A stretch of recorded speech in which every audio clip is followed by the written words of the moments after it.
윤석열의 주장은 허구이고 논리적이지도 않다.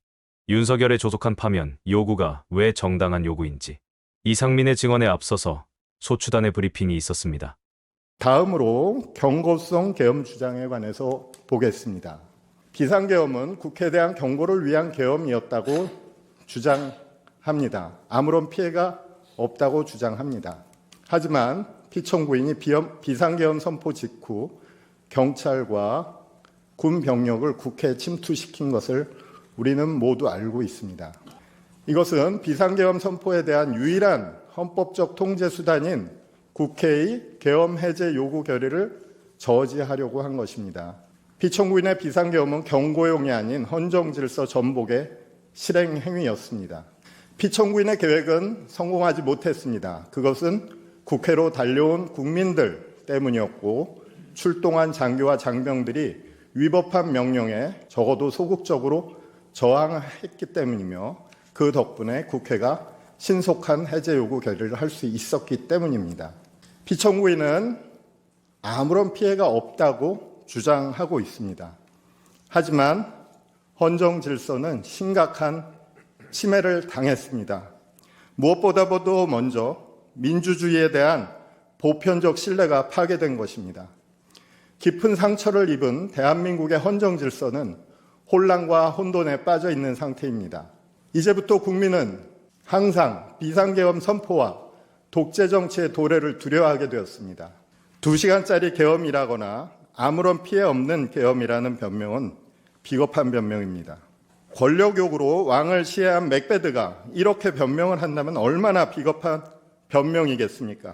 왕의 심장에 꽂았던 칼을 빼라고 해서 빼냈는데 뭐가 문제인가? 도대체 2분짜리 사례가 어디 있는가?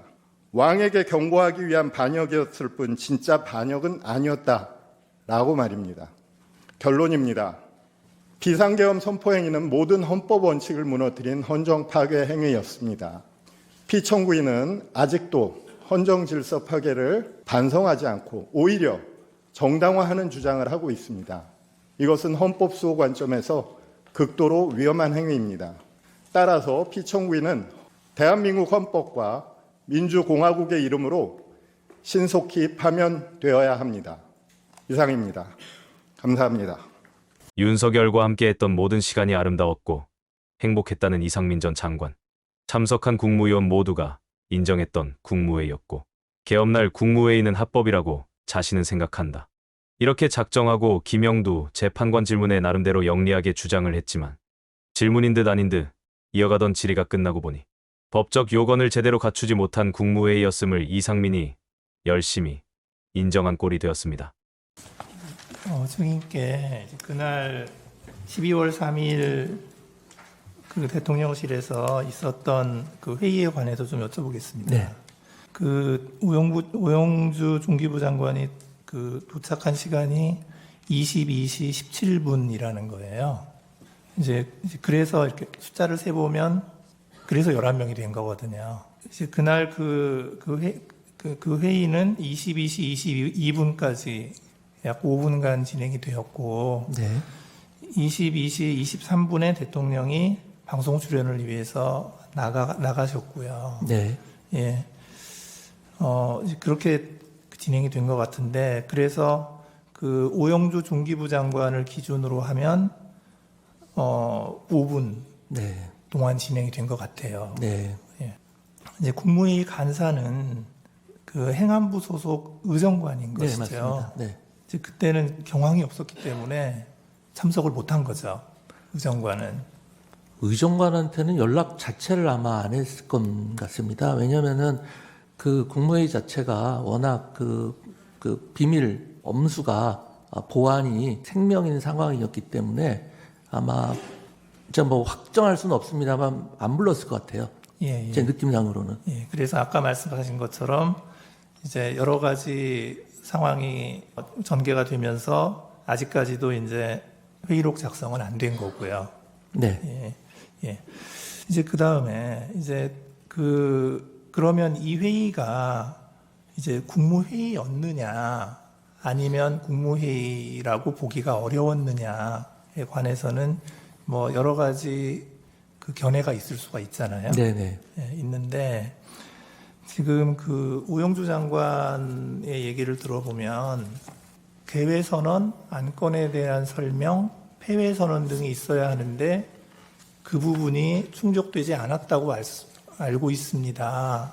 이렇게 얘기를 하거든요. 이 말이 맞나요? 개회 선언 없었다, 안건에 대한 설명 없었다, 폐회 선언 없었다. 뭐 개회설은 당연히 없었고요. 그 다음에 뭐 안건은 제가 그 나중에 보니까 뭐 김용현 장관이 뭐 문건을 나눠줬다고 그렇게 하는데 일단 안건 자체는 그 자리에 있는 사람들이 다 알고 있는 상황이었고요. 그 다음에 아까 말씀드린 바와 같이 국무위원들은 다 국무회의를 한다고 생각을 했습니다. 그리고 보통 국무회의를 하게 되면 대통령께서 맨 처음에 진행하시다가 그 의사봉을 총리님한테 넘겨드립니다. 그리고 나서 마무리는 이제 대통령께서 다시 종결을 짓는데요. 그때 이제 뭐 재판관님들께서 판단하신 문제입니다만 그날 아까 말씀드린 바와 같이 국무회의가 쭉 진행이 되다가 대통령께서 발표를 하고 다시 돌아오셔서 또 그 자리에 앉으셔서 계속 아까 말씀드린 그런 말씀을 하셨어요. 그래서 과연 이것까지 국무회의로 볼 건지, 왜냐면 그 나가신 다음에는 총리님께서 또 뭐 이런저런 말씀을 하셨거든요. 통상 우리 국무회의 하듯이 이제 바튼을 이어받았다고 볼 수도 있는 여지가 있고요. 그래서 국무회의의 종료 시점을 언제로 볼 건지에 대해서도 다양한 해석이 있을 수 있다고 저는 생각을 합니다. 예.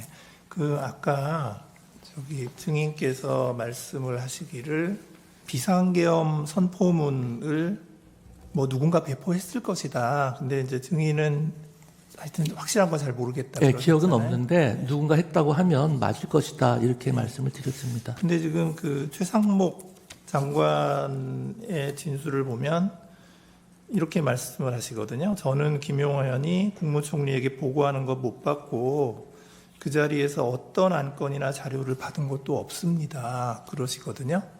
그러니까 하여튼 증인은 확실한 건 모르신다는 말씀이시죠? 저도 김용현 장관님이 총리님께 뭘 보고하거나 이런 장면은 보지 못했고요. 증인께서는 비상계엄 선포문을 받지는 못하신 거죠? 그러니까 제가 대통령 집무실에 처음 들어갔을 때 본 게 아마 그거 아닌가 싶습니다. 한 장짜리였는데요. 뭐 비상계엄이라는 내용이 있었고요. 그 다음에 10시, 뭐 전국 이런 것들이 쓰여 있었거든요.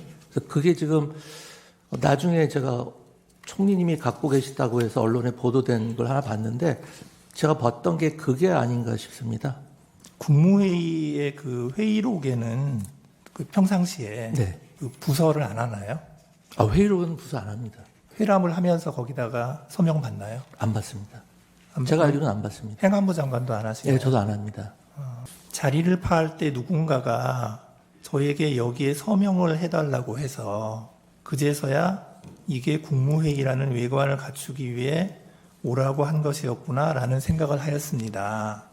이렇게 얘기하면서 자기는 서명을 거부했습니다. 이렇게 말씀을 하셨거든요. 네. 최상목 장관은.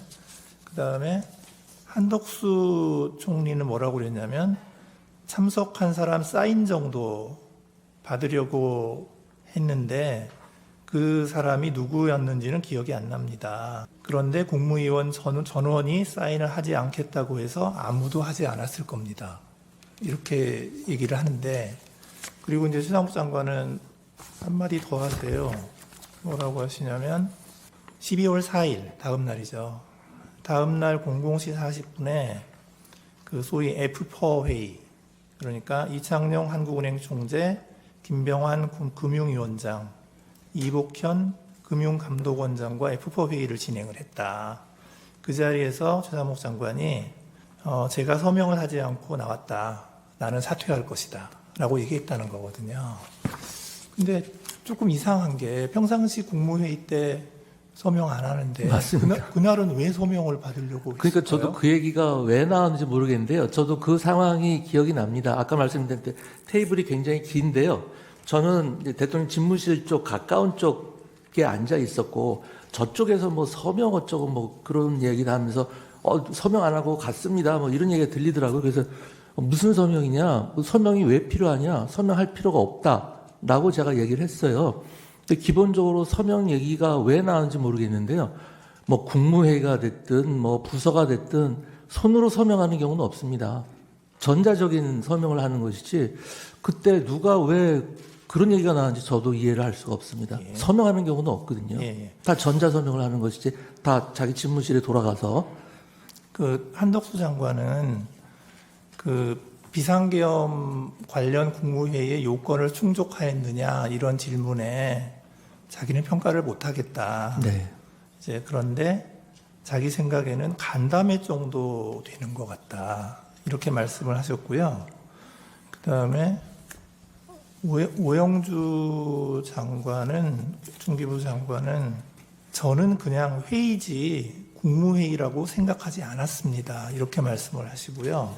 그 다음에 최상목 장관도 그날 모였던 것이 국무회의라고 생각을 하지는 않습니다. 이렇게 말씀을 하시고 계셔서 참석하시는 분들이 아, 내가 지금 국무회의를 하고 있구나. 이런 생각을 못 하셨던 것 같거든요. 근데 증인께서는 네. 이게 지금 국무회의라고 생각을 하셨던 건가요? 그렇습니다.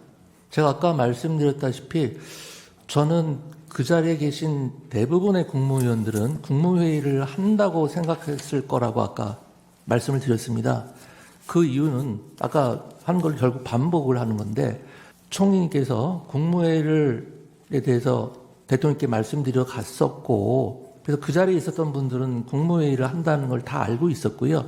그 의사 정족수인 11명이 되기까지 기다린 이유가 과연 무엇인지 제가 묻고 싶습니다. 국무회의가 아니라면 뭐하러 그냥 11명 올 때까지 대통령께서 비상계엄 선포를 30분 가까이 미루면서 기다릴 필요가 없는 것 아니겠습니까?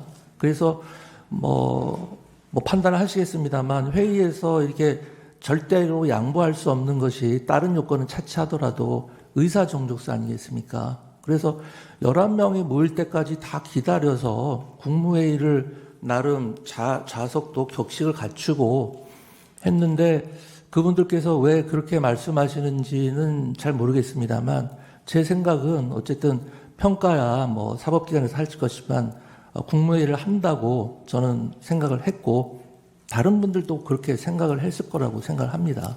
예. 이제 부서에 관해서 좀 네. 여쭤보는데요.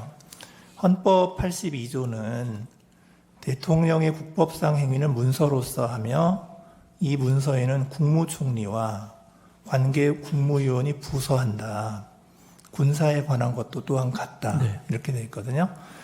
근데 이제 이게 비상계엄은 대통령의 국법상 회의잖아요. 네, 그렇습니다. 그리고 관계 국무위원은 누구인가요? 그게 지금 원래 그 비상계엄을 건의할 수 있는 게 국방부 장관과 행안부 장관이잖아요. 그러면 관계 국무위원은 누구인 거죠? 당연히 국방부 장관이라고 생각합니다. 그 한덕수 국무총리는 자기는 부서고 뭐고 서명도 안 했고 일체 안 했다고 하시거든요. 네. 그리고 증인은 행안부 장관으로서 부서를 한 적은 없는 것이죠. 네, 없습니다. 예, 없으시고. 제 소관 업무도 아니었고요. 이번 비상계엄이 제가 건의를 했으면 아마 제가 소관부처 장관이 됐을 것 같고요. 만약에 한다면은 뭐 비상계엄과 경비계엄이 있지 않습니까? 경비계엄을 했다면 아마 제가 소관부처 장관이 됐을 가능성이 높다고 생각을 합니다. 예, 네. 이상입니다. 이 무슨 뭐 대통령이 대화와 타협을 거부하고 대다수 국무위원이 반대하던 비상계엄이 왜 실행되었을까? 불통해 일방 통행을 하면서 이루어졌다는 것이 바로 저는 그렇게 생각하고 말씀을 올립니다.